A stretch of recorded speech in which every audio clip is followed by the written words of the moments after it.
Start recording. Um, Louise, it's super great to have you. I really appreciate you giving the time. Could you start by just giving a brief introduction of like your title at Doane, what you do around campus? Yeah, Travis, thank you for asking to interview me. I don't know all the details of what I've gotten myself into, but I'm still excited about it. So I appreciate it. Yeah, I'm Luis Sotelo. I'm the Vice President for the Division of Diversity, Equity, and Inclusion at Doane University. And this division actually started almost 2 years ago. I've been at the institution for about 4 years. And so every year we continue to show maturity in how we are achieving diversity, equity, inclusion outcomes. Excellent. And so to give you background, I guess, because that's a good thing to have, this is the revamp for the Hanson Leadership Advisory Board. So what we are doing is we have rehashed our focus to be, we used to have a local leader series. You remember we used to have speakers on campus. And Mhm. instead of that, we have changed the focus to focusing on leaders within our Doane and immediate communities. And we talk about ways in which leadership plays into a lot of the themes of your work, and equity and access and inclusivity and all of that. And so in this particular month, obviously it's Black History Month. And so I want to start there. One of the things that Dr. Marilyn Johnson Farr touched on in her interview was this idea that Black History Month has to kind of exist beyond this. And my friend Garrison touched on that in his interview as well. So can you talk about what it means to kind of embody the values and the sentiments that we have during Black History Month for the rest of the year, basically? Yeah, that is exactly right. And I completely agree with Dr. Johnson Farr in terms of this is only a month that has been created to almost bring awareness, create that additional appreciation, and to celebrate the contributions that Black and African American individuals have made throughout our history and throughout all sectors of society. Now, just because it's a month doesn't mean that then we stop celebrating and we stop focusing on issues where the struggle continues, right? And so every day we have an opportunity, and I'll go ahead and also broaden it to just because there's, in October, you'll have Hispanic Heritage Month. You'll have other months. In fact, May is like older Americans Month, right? So also across even issues of ageism. So it can be applied in those cases as well. Every day in our lives, we have an opportunity to be able to look around and understand what opportunities certain individuals have, what barriers certain individuals have. And within those barriers, why do those barriers exist? What's the history? What's the political understanding of that? What's the social side of it? And analyzing it from those three areas to understand why certain individuals may not be able to achieve the level of equality and the promise that this country has included in our founding documents. And so that could be as simple as I'm in a classroom, I'm a student. I notice trends where, it's only white males who are speaking up in class, constantly contributing. Then we do get some participation from white females. But then once we start going in and we notice, a fellow Black student, a fellow Asian student, they're not, participating as much. They may seem even disengaged. Instead of discounting that, well, they don't want to participate, to be able to start reflecting internally, why do we see that, right? Across this racial line, why are we experiencing that? The issue is that we, unfortunately, too often miss opportunities to be aware of these trends, to understand that certain individuals may not be participating fully and authentically for XYZ reasons. And so if we dig deeper, we may find, well, the curriculum, they may not see themselves reflected in the curriculum. So while, the white student over here does have things that they can relate to, the Native American student over here may not have as much connection to that because that curriculum isn't as representative of their lived experiences. So that's just one very quick example, but it could be taken all over the place. And what I say is look at the actions, the policies, the structures within your environments, and start to understand where there is that inequality, so that we can improve the quality of life for all of those who share that space and environment. Fantastic. Yeah.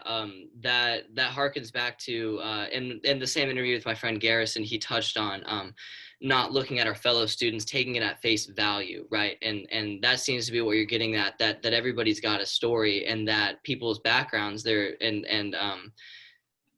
and the way that they've grown up, and these systemic issues affect where they are in this moment, and so I'm going to pivot, well, not actually even pivoting.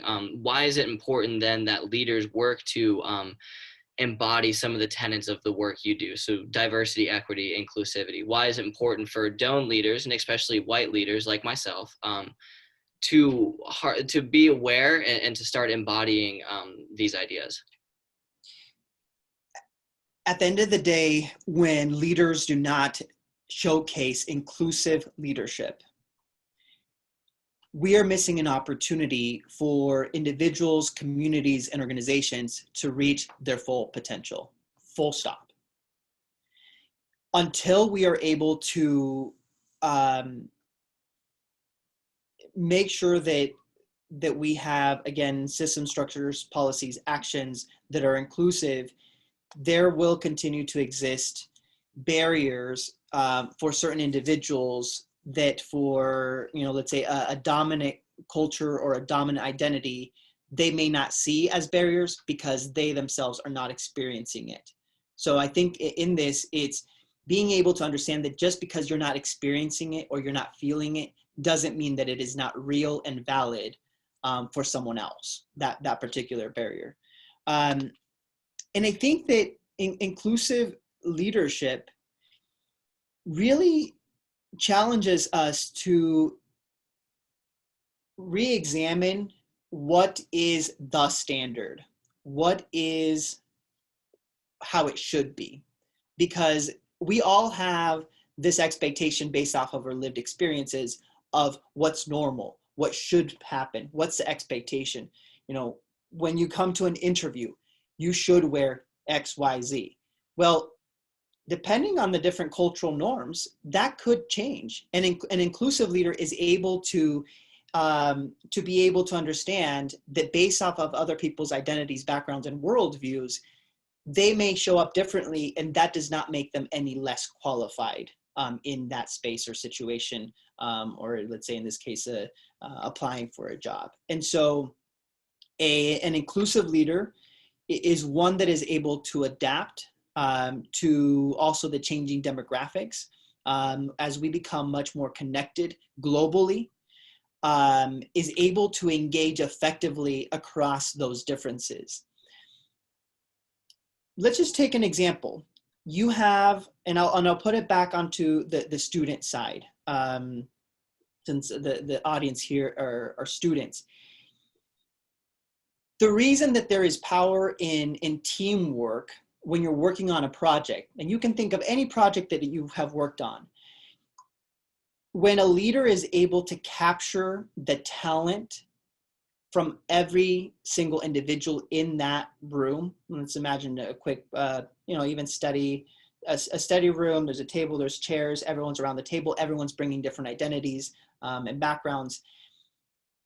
The magic happens when you are able to capitalize on the talents and the views from different people, because then it creates a market of ideas. And in the market of ideas, the best ones are rising to the top. However, if in that room there are power dynamics, let's say there's two individuals there that hold a certain level of power because, I don't know, let's just say there's two that are in an athletic team, and at this particular school, in this hypothetical example, athletes hold a little bit more weight. So now what happens is you've started to turn down the volume on the voices of those individuals that don't feel that they can go against something that's been said. So you fractured this market of ideas, this diversity, right? So now in this product, someone in that group could have had a better idea that in the market of ideas could have risen to the top to make this product even better, whatever that product may be. Maybe a paper, maybe you're doing a experiential learning project where you're working with a nonprofit and you're acting as consultants as part of an undergraduate course. Now your product has missed an opportunity because there's been some voices that, because of this power dynamic, are not able to share. So that right there, and we can keep going on with examples even within that space, but you can see what happens when you don't have inclusive leadership. Others are not able to fully contribute. And in fact, and I'll stop here because I know I've spoken a lot, is we've all felt excluded at some point in our lives. Now, others, depending on the different identities that they may have been excluded for just what they believe in, for who they, the color of their skin, etc. So there's different types of exclusion. So I don't want to create just one layer that, oh yeah, I wasn't included because, and it's not a reason that was based off of a diversity dimension of who you are. But just think through how you act, how you respond, how you contribute when you have felt excluded. You probably don't participate as much. You probably don't try hard. You probably don't have as much of an interest to making sure that the end product is the best that it can be, right? And so I hope that bringing it to that proximity of the situations that Travis, you and other students face, we can very quickly understand why it is important to be an inclusive leader, right? Because we're losing out on the potential that every single person brings. First and foremost, don't ever apologize for giving a long answer. This is awesome because the whole point of this is for a leadership educational experience, right? And so for me I'm not going to ever cut you off or say you can't do this, and we're never going to edit out anything you say because this is your truth, and that was awesome. I wanted to ask about, where do I want to go first? Let me follow up on this real quick. There's an element of empowerment you talked about there, where you were talking about the groups that, well, I guess actually you referred to the groups that have been excluded, right? So they have been disempowered. So can you follow up a little bit on just practical ways? So say in my situation, it's likely that, in fact, I'll give you a perfect example. We have a group project coming up in one of my LAR classes. I am loud. I'm outspoken in class. I'm one of those guys. We've got a couple students of color in my group who I haven't heard from in class as much. But how can I work to make sure that they are empowered in this project here? So it has to start with any project that is involving multiple individuals. And I've done some research on this, so the research is anchored on how do you build inclusive processes across within collaborations across sectors. So if like a university was working with a nonprofit and this nonprofit was working with a community group. And so what I have found there and what the research literature also points to, I believe is relevant to your question of how do you make sure that people are authentically engaged in the work that you're doing, in this case, an LAR project. The first part is, and the one that I often see missing, and even as I, form collaborations and active participate in collaborations, is that it's one individual that decides exactly how something is going to operate, what the rules of the game are, what the objectives are, and then after it's all built out, and that's something that then they bring in other players, or even if they start all together, it's one. Let's say, I'm not saying that this is what you're doing, but if you're the loud voice and the one that was like, here's how we're going to do it. then that disempowers others to feel that they have the ownership to contribute to the vision of the project. So what I'm trying to say here is that even in the envisioning side, it is important to bring the stakeholders that are ultimately going to need to do the work. And that is easier said than done. I can think of examples even right now where I have even failed to do some of that work. And the reason is because, yes, it's more time consuming to be able to say, what do we want to accomplish together? How are we going to accomplish it together? People would much rather just jump in. Okay, who's going to do this paragraph of this paper? Who's going to do that, right? And you haven't even set through understanding how others are finding their identity and how their talents are at play within this particular project.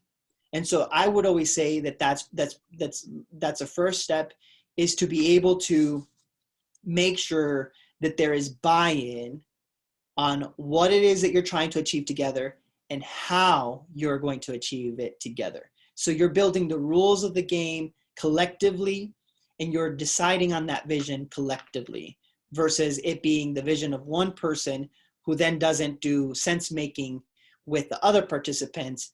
And then there's really, and it's not saying there can be a driver, there can be a leader, but have you engage your stakeholders in that vision? And so that I would say that's the first that's a first step to succeeding in that. And there's some professors who will actually have you fill out worksheets that say, can we go around the team and find out what are strengths from each area? What talents do we have in front of us so that we can optimize the talent in this teamwork? Who really likes to do this type of task? That allows, again, for those ideas to be articulated, because when you don't do that, then you start doing what you like, and it may not be what everyone is wanting. So it goes. We can analyze this at every stage of the process, but I think that's a good first one. Now, at any point, any leader should know that they should be able to check in one-on-one with certain individuals to kind of take the temperature. Hey Jose, I'm noticing that maybe you're not as interested, that maybe there's something that may not be jiving here. I want to learn more, because I can only interpret from my potential biased point of view. Share a little bit more, what's working for you, what's not working for you, so that we can improve this. At that point, you've opened up an opportunity for someone to give you feedback, because a lot of people do not like receiving feedback, and a lot of people don't like giving feedback. Those are like, people get terrified to do those. And so when you put it that way, it shows in this example, Jose, that, oh, you do care about what I have to say, and let me share. And he could say, actually, Travis, I know probably I have been a little bit disengaged in this project. Actually, my grandma passed away a week ago. And so I have just not felt like myself, and I'm grieving, and I'm going through that. You're like, wow, thank you for sharing that with me. I didn't know that was going on. How can I support you? Right? That is what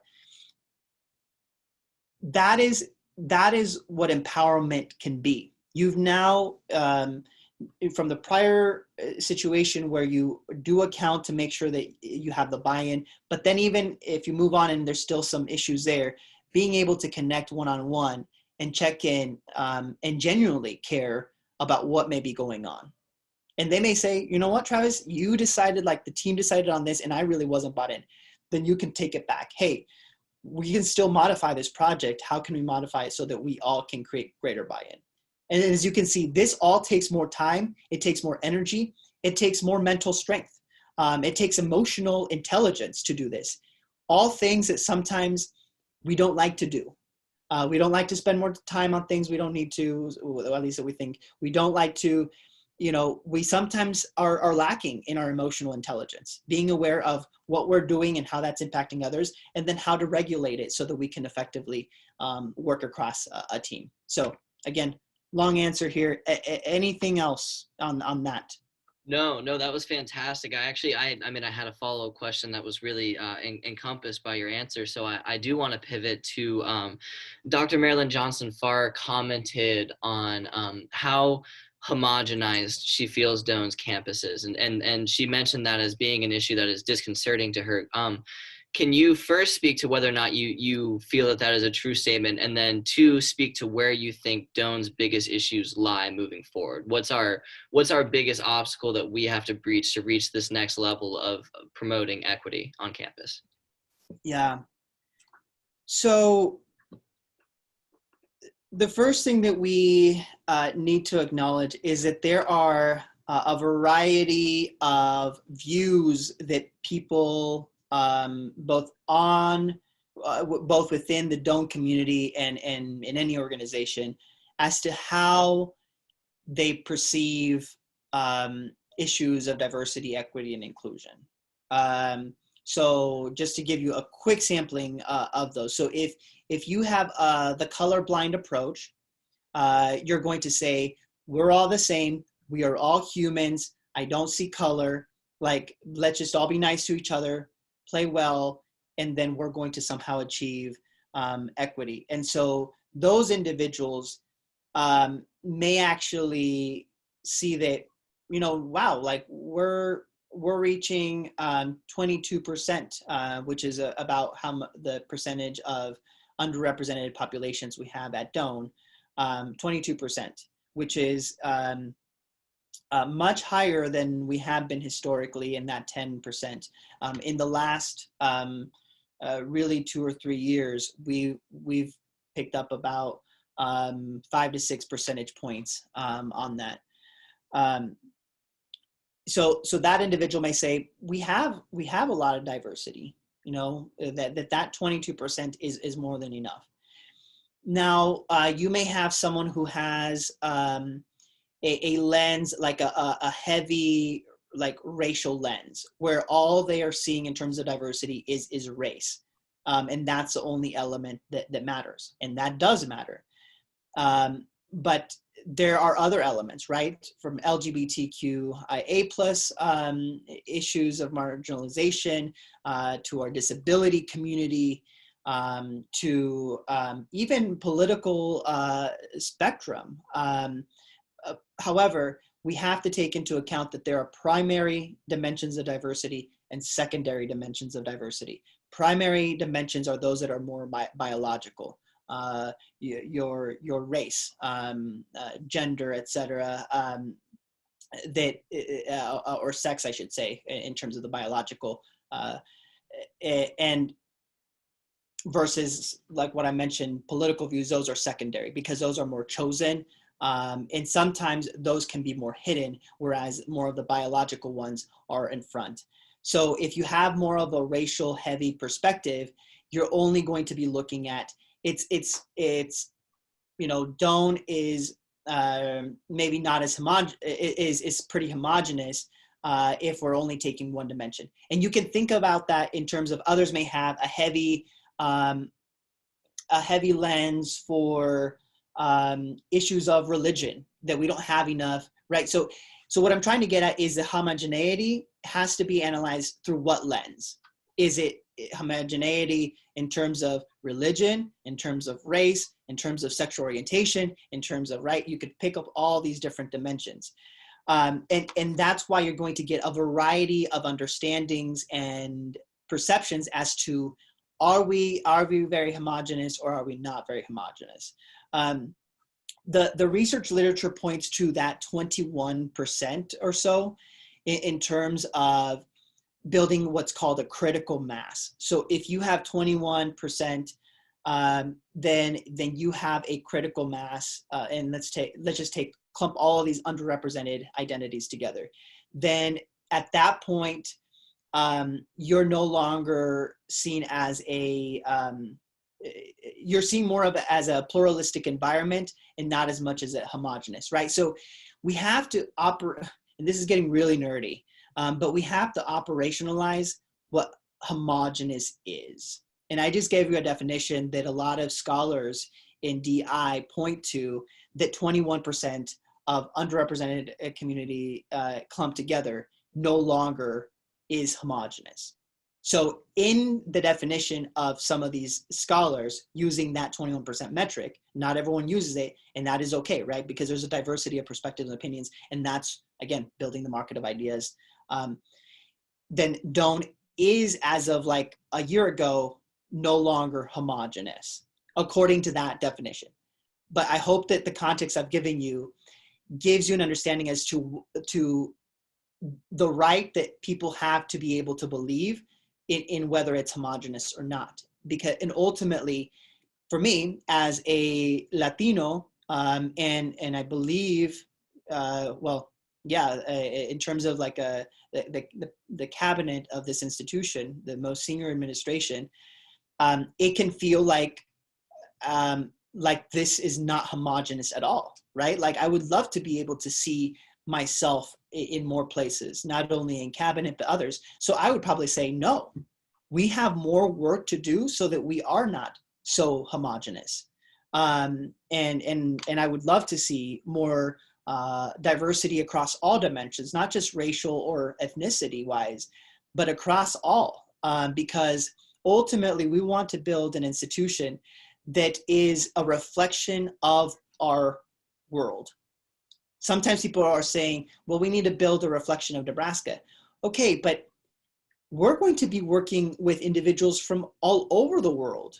Even someone who works, in Curtis, Nebraska, a small rural town near where I grew up in rural Nebraska, they're likely still going to be working with someone, a contractor or someone who is in another state, who practices and believes in maybe different gods. How that all plays a role in impacts the relationship that they're able to do. And people are like, well, no, like you're supposed to leave your politics, your religion and your spirituality and your sexual orientation and all that, leave it out the door because now we're in a workspace.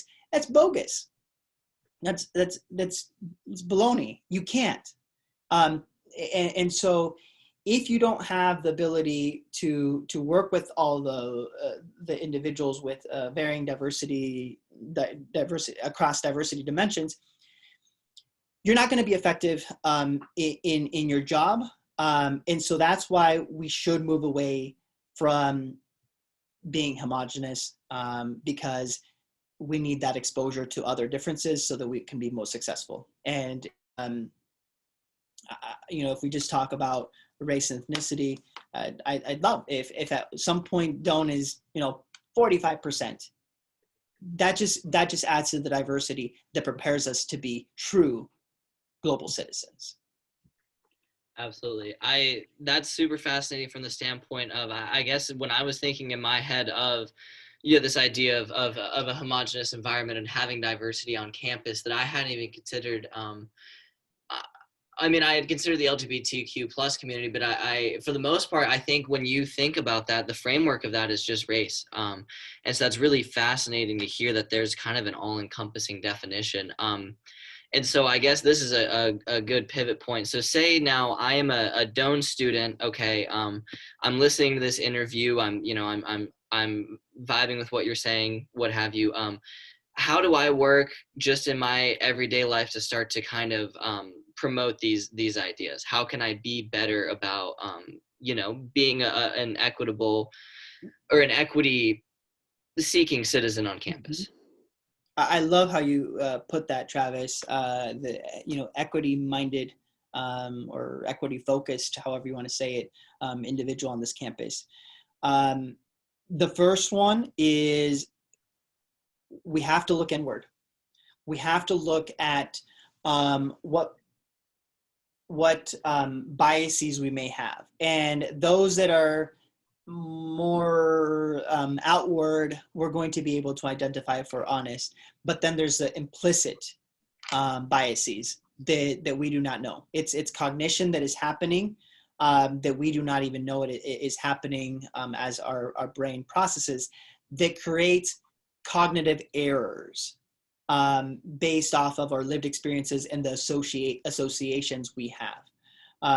Right? So if in movies we've constantly seen that the Black individual is the criminal, is the one that's always doing the bad things, because that's what Hollywood has given us. Well, when we see a Black individual, our unconscious mind are more likely going to associate all those things that we've seen in the movies, Hollywood, media, with the individual in front of us. And so being able to have the power, we're always going to have biases, but to be able to say, I know what I'm thinking, and I'm going to interrupt that cognitive error. And I'm going to be able to give the person in front of me, regardless of what they look like, what the color of their skin, an opportunity to be treated fairly, equitably, just like I would other individuals, but also understanding the context of where they may be coming from and their lived experience that we can only know when we get a chance to be in closer proximity to those individuals and engaging with them. It's just that's a part. We don't engage with others. So as we work inward to understand the histories and cultures of other individuals, and then as we do that, we learn more about ourselves. We also need to put ourselves in places that expose us to greater diversity that we may not be used to. Again, the literature is pretty compelling in terms of we're able to reduce these personal biases by having more experiences with individuals that aren't a replica of who we are, right? And so so the reading, the watching the videos, the seeking out things that are not our, part of our everyday life is good, but being able to actually develop friendships, be able to have work with others who are not, that is the most impactful in us finding areas to co-produce solutions for a more just and fair community and society. So those are just initially, I think, what sound pretty easy, pretty basic, but if we all did that on a more regular basis, we would be more equipped to have productive relationships with each other as we aim to achieve whatever goal it is that brings us together. But we don't do that, right? Like we often just stick within our, what we see as our in-group. We often only go to things that are part of our, what we've grown up with, but it takes a little bit of courage to say, I'm going to also be in places that teach me more about the world. And what's going to happen is unlearning is going to start happening, because many things that we've been taught growing up are not fully accurate or complete. When we talk about Black History Month or any other months highlighting different groups, we start realizing how much has been erased from our textbooks, from conversations, from the national narrative, where it's like, wow, I didn't know that we had this because of this, or wow, I now understand, from this historical event, why things are the way they are today. If we think about wealth inequality, okay, we can just take a quick look at our even housing, where much of wealth is held in the home equity, and we see the policies of who could, get a loan, who was awarded different funds, who was even allowed to live in certain places. Then we start to understand why there's wealth inequality and inequality today, versus saying, well, we've all had the same opportunities. I don't know why, the brown people over here can't have the same wealth as a white person over here. That's showing a lack of understanding of history and the barriers, both institutional and structural that have, and interpersonal, that have prevented access to that wealth.